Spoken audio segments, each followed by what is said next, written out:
Hello, my name's Tamarha Jones and I'm one of the Gynae cancer specialist nurses based here in Velindre Cancer Centre. Our role is to support patients, family and their caregivers who have had a gynaecological cancer diagnosis. We are here to answer any of your questions, concerns.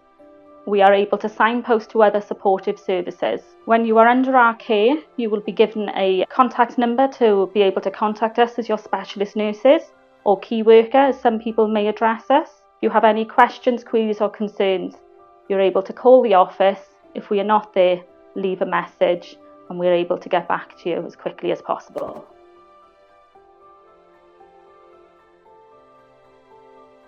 Ovarian cancer is not picked up by cervical screening, so I would say to patients, relatives, do not be reassured by a normal smear test. That will not pick up any abnormalities within the ovaries. If you have issues or symptoms, then please see somebody and explore those further.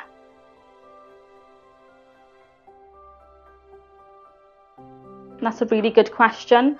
So lots of patients, when they first come to us, will say there's been a delay in diagnosis because they were bleeding, and so people were unable to examine them.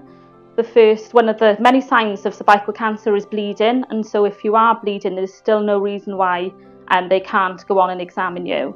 As a patient, I'm sure that can be distressing for you, but as healthcare professionals, it is not an obstacle to us, and so we should very easily be able to still examine you.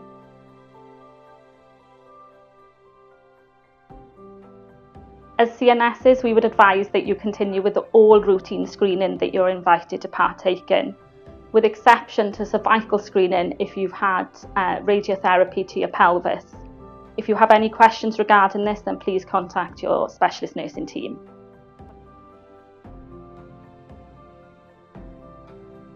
That's a very good question. It's very rare for anybody over the age of 50 to be diagnosed with a new diagnosis of IBS.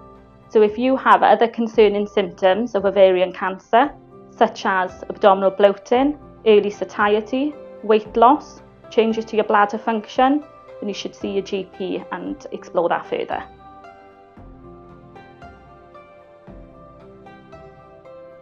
Any bleeding post-menopause should be considered as abnormal, and therefore you should definitely see your GP. Common things are common, therefore there could be other causes for this, but do not delay seeing and getting advice. There are 5 different types of gynecological cancers. You have cervical cancer, ovarian cancer, vaginal cancer, vulval cancer, the 5th one being the endometrial cancer, which may also be referred to as uterine or womb cancer. Should you have any concerning symptoms at all, please see your GP and explore further.